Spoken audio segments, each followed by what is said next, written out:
মুহলিকাত ফাহাওয়া মুত্তাবাউন ওয়া শুহ্হান মুতা' ওয়া ইজাবুল মার'i বিনফসিহি ওয়া হিয়া আসাদ্দুহুন্না।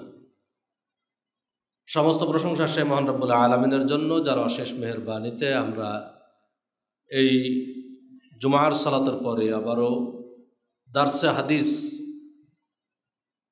বৈঠকে বসতে পেরেছি। তাই মহান আল্লাহর শুকরিয়া স্বরূপ সবাই বলি আলহামদুলিল্লাহ। তারপর পরে বর্ষিত হোক অসংখ্য দরুদ ও সালাম প্রিয় নবী বিশ্বনবী রাহমাতুল লিল আলামিন মুহাম্মদ সাল্লাল্লাহু আলাইহি ওয়াসাল্লামের প্রতি। রাসূল সাল্লাল্লাহু আলাইহি ওয়াসাল্লামের একটা গুরুত্বপূর্ণ হাদিস আপনাদের সামনে পেশ করেছি।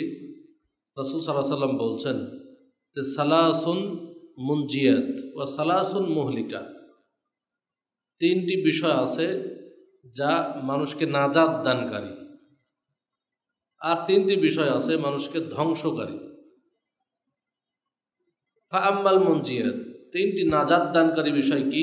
এক, ফাতাকওয়াল্লাহি আযজা ওয়া জাল্লা ফিস সিররি ওয়াল আলানিয়া, প্রকাশ্য এবং গোপন উভয় অবস্থাতেই তাকওয়া অবলম্বন করা, আল্লাহকে ভয় করা। আল্লাহকে ভয় করা মানে তাকওয়া অবলম্বন করা, পরহেজগারিতা অবলম্বন করা। দুই, ওয়াল কাউলু বিল হাক্কি ফির রিদা ওয়াস সুখত, সন্তুষ্টি এবং অসন্তুষ্টি উভয় অবস্থাতেই সত্য কথা বলা, হক কথা বলা।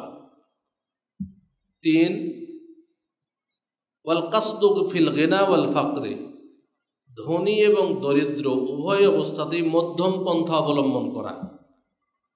ওয়া আম্মাল মুহলিকাত, আর তিনটি ধ্বংসাত্মক বিষয় হলো যেটা মানুষকে ধ্বংস করে। এক, ফাহাওয়া মুত্তাবাউন, মানে প্রবৃত্তি পূজা, মন যা চাইবে তাই করবে। দুই, অসহ্যন মুতা', লোভের দাস হওয়া, অতিরিক্ত লোভ করা।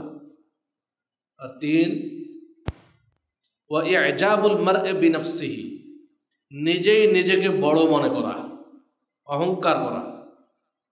তারপরে বলছেন ওয়া হিয়া আসাদ্দুহুন্না, এই তিনটার মধ্যে সবচেয়ে ভয়ঙ্কর শেষেরটা, অর্থাৎ নিজেই নিজেকে বড় মনে করা, অহংকার করা, এটা সবচাইতে ভয়ঙ্কর, মানে সবচাইতে বেশি কঠিন। হাদিসটি খুবই গুরুত্বপূর্ণ একটা হাদিস, যেটা আমাদের জীবনের জন্য একটা বিরাট মেসেজ। আল্লাহ রাসূল প্রথম যেটা বললেন যে নাজাত দান করে তিনটি বিষয়। এক নম্বর বললেন কি? প্রকাশ্য গোপন উভয় অবস্থাতেই আল্লাহকে ভয় করা। এটা কিন্তু আমাদের থাকতে হবে। যখন আপনি আল্লাহকে ভয় করব, তখনই পাপ কাজ থেকে বাঁচতে পারব। অন্তর থেকে আল্লাহকে ভয় না করলে পাপ থেকে বাঁচা সম্ভব না। এজন্য সবসময় চেষ্টা করতে হবে কিভাবে আল্লাহকে ভয় করা যায়। দুই নম্বরে বলছেন কি? দুই নম্বর হলো ওয়াল কাউলু বিল হাক্কি ফির রিদা ওয়াস সুখত, সন্তুষ্ট অসন্তুষ্ট উভয় অবস্থায় হক কথা বলা। এমন কিছু সময় আসবে যে হক কথা আপনার জন্য কষ্টকর হবে। ধরেন আপনি হক কথা বললে আপনার আপন ভাইয়ের বিরুদ্ধে চলে যাবে, আপনার নিজের পরিবারের বিরুদ্ধে যাবে, আপনার বাবার বিরুদ্ধে যাবে। তারপরেও হক বলতে হবে। হক কথা বলা, হকের বাইরে বলা যাবে না, বাতিলের সাথে আপোষ করা যাবে না কখনোই। যে কোনো সময় হক যদি বলতে না পারে তো চুপ থেকে চলে আসবে। কিন্তু মিথ্যা বা যেটা বাতিল, বাতিলের সাথে আপোষ করা যাবে না, বাতিলকে সাপোর্ট করা যাবে না, হক কথা বলতে হবে। তিন নম্বরে বলছেন যে ওয়াল কাসদু ফিল গিনা ওয়াল ফাকরি, ওয়াল কাসদু ফিল গিনা ওয়াল ফাকর, অর্থাৎ ধনী দরিদ্র উভয় অবস্থাতেই মধ্যম পন্থা অবলম্বন করা। অর্থাৎ আপনার টাকা পয়সা আছে প্রচুর, অনেক টাকা পয়সার মালিক, এর অর্থ এই নয় যে আপনার টাকা পয়সা আপনি আপনার মন মতো খরচ করবেন, এর সুযোগ নেই। যদি কেউ বলে, ধরেন মদ পান করছে, আপনি যদি জিজ্ঞেস করেন যে ভাই মদ পান করো কেন, নিষেধ করেন, তাহলে আমার বাবার টাকা আমি খাচ্ছি, আমার টাকা দিয়ে তুমি আমি খাচ্ছি, তোমার কি? এই কথা বলার সুযোগ আছে? সুযোগ নেই। যত টাকায় থাকুক না কেন, আপনি টাকাটা এমন রাস্তায় ব্যয় করবেন না যেই পথে ব্যয় করা আল্লাহ হারাম করেছেন। এক, আপনার টাকা আছে কোটি কোটি টাকা, বখিলিয়েতেও করতে পারবেন না। আপনার অনেক টাকা কিন্তু বখিলকে আল্লাহ তাআলা পছন্দ করেন না। বখিল হওয়া যাবে না। আপনার প্রয়োজন যতটুকু যেভাবে এগুলো খরচ করতে হবে, পরিবারের জন্য খরচ করতে হবে। অনেকে অনেক টাকা পয়সার মালিক কিন্তু পরিবারের জন্য খরচ করে না, আর স্ত্রী সন্তানদের জন্য সঠিকভাবে খরচ করে না, এটা ঠিক না। পরিবারের জন্য খরচ করা এটা সাদাকা। নিজের পরিবারের জন্য আপনি তার সব ব্যবস্থা করলেন, খাওয়া দাওয়া, পোশাক পরিচ্ছদ সব কিছুর ব্যবস্থা করলেন, এটা তো আপনার দায়িত্ব পালন করলেন। সাথে সাথে আল্লাহ রাসূল সাল্লাল্লাহু আলাইহি ওয়াসাল্লাম বলছেন যে পরিবারের জন্য খরচ করাটাও কিন্তু সাদাকা, এটা সাদাকার নেকি পাওয়া যাবে। অতএব বখিল হওয়া যাবে না। পরিবারের যতটুকু যে প্রয়োজন, সেই প্রয়োজন যেটা হারাম না হয়, যেটা হারাম নয়, হারামের সীমানা পর্যন্ত আপনি থাকবেন। যখনই হারামের পর্যায়ে চলে যাবে বাস স্টপ, হারাম হওয়া পর্যন্ত আপনি ব্যয় করবেন। আবার ইনকাম আছে 2 টাকা, খরচ করব 5 টাকা, জায়েজ নেই। আমার যেমন ইনকাম তেমন খরচ করতে হবে। অনেকেই আছে ইনকাম করে 2 টাকা, খরচ করে 5 টাকা, পরবর্তীতে ঋণ পালায় বেড়াচ্ছে। এটা তো দরকার ছিল না। এই জন্য রাসূল সাল্লাল্লাহু আলাইহি ওয়াসাল্লাম কিন্তু বলে দিয়েছেন, ইসলাম এমন একটা জীবন বিধান যে মানুষের সব সাইড কথা বলেছে। মানুষ যদি পরিপূর্ণভাবে ইসলাম মেনে চলত তো কোনো সমস্যা হতো না। এজন্য আমাদের পরিপূর্ণভাবে ইসলাম মেনে চলা দরকার। আমরা যেমন ইনকাম তেমন খরচ করব, অপব্যয়ী হব না, আবার খুবই মিতব্যয়ীও হব না, বখিল হব না। এই দুইটার মাঝখানে থাকতে হবে আমাদের। এরপরে বলছেন যে সালাসুন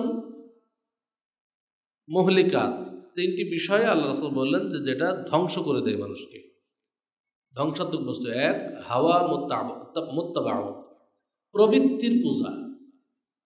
এখন মন বলছে এই কাজ করবো, চলে গেলেন।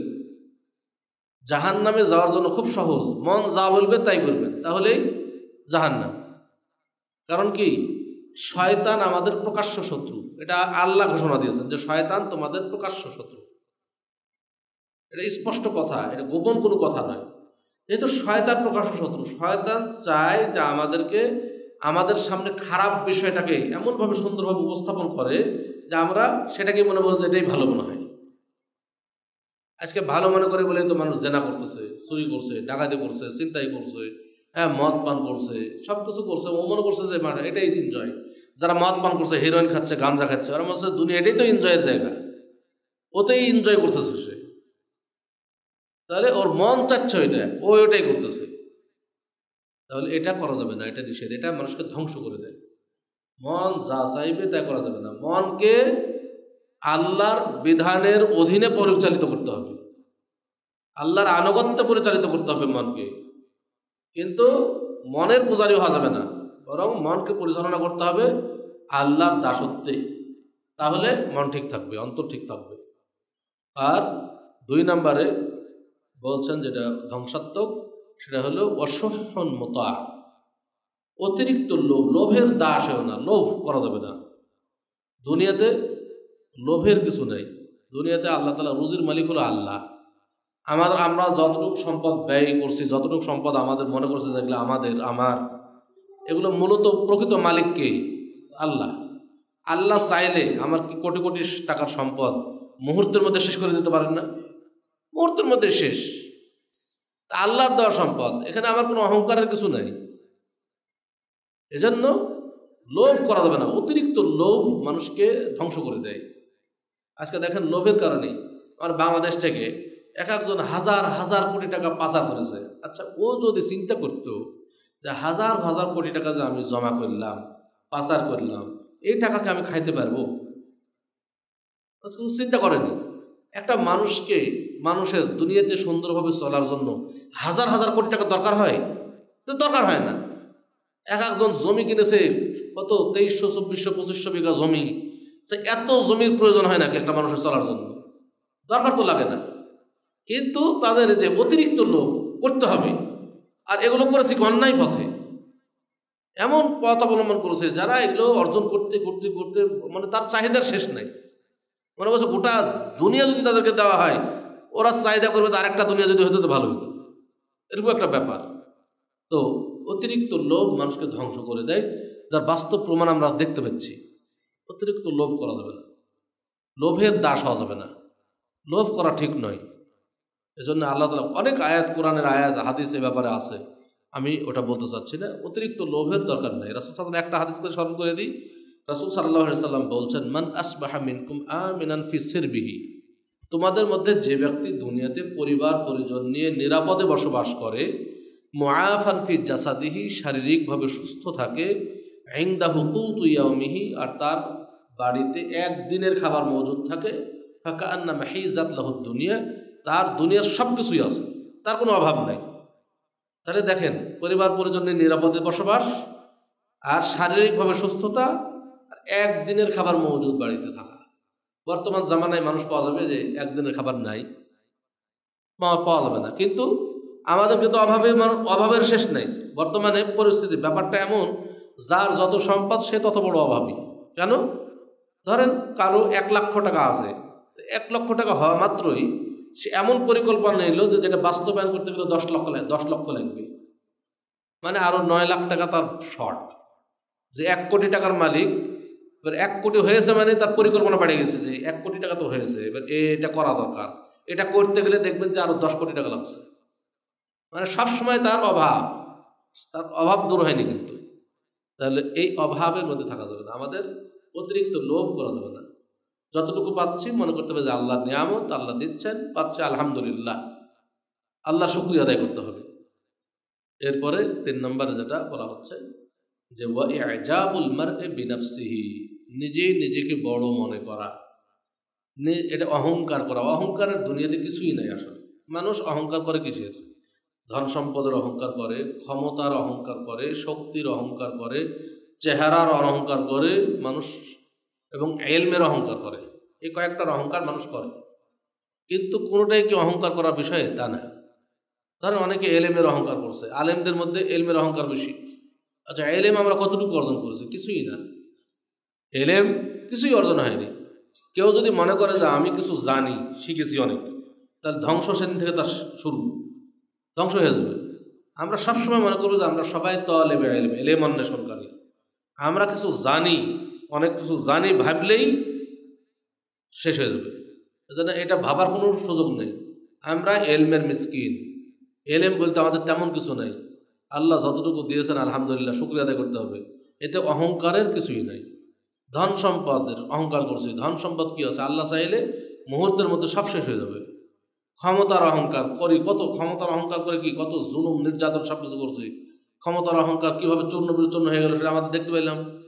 আচ্ছা, এই সরকারের পতন হবে, আমরা কেউ কি চিন্তা করেছিলাম যে এইভাবে এত সহজেই পতন হয়ে যাবে? কিন্তু এই একটা ছোট্ট বিষয়, দেখেন কোনো বিষয়ই না। সরকার পতনের যে ইস্যু আপনি যদি দেখেন, এটা কোনো বিষয়ই না আসলে। কিন্তু দেখেন বারবার সরকারকে আল্লাহ ভুল করেছে।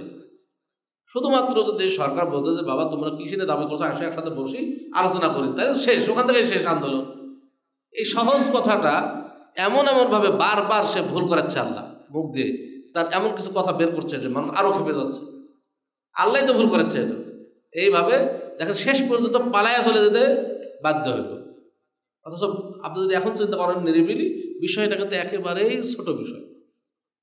আল্লাহর পতন, এটা আল্লাহর পক্ষ থেকে পতন এসছে। জালেমদেরকে আল্লাহ পতন ঘটাইবেন, এটা আল্লাহ বলেছেন, রাসূল সাল্লাল্লাহু আলাইহি ওয়াসাল্লাম বলেছেন, হাদিস কোরআন পড়লে বহু কিছু পাবেন এই ব্যাপারে। ভবিষ্যতেও যদি আবার জুলুম হয় দেখবেন তাদেরও পতন হবে। এখান থেকে কিন্তু মানুষ কি ইতিহাস থেকে শিক্ষা নেয় না। সমস্যা হলো যে আমরা যদি ইতিহাস থেকে শিক্ষা নিতাম তাহলে হইতো, শিক্ষা নেই না। সবার শিক্ষা নেওয়া দরকার। কখনোই ক্ষমতার বড়াই যেন কেউ না করি। ক্ষমতা কিছুই না, আল্লাহ দিয়েছেন।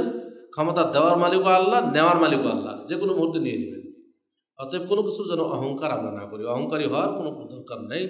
আল্লাহ তাআলা যা দিয়েছেন, কদিন পর মরে যাব, মারা গেলে যেন জান্নাতে যেতে পারি, এই টার্গেটে আমাদের কাজ করতে হবে।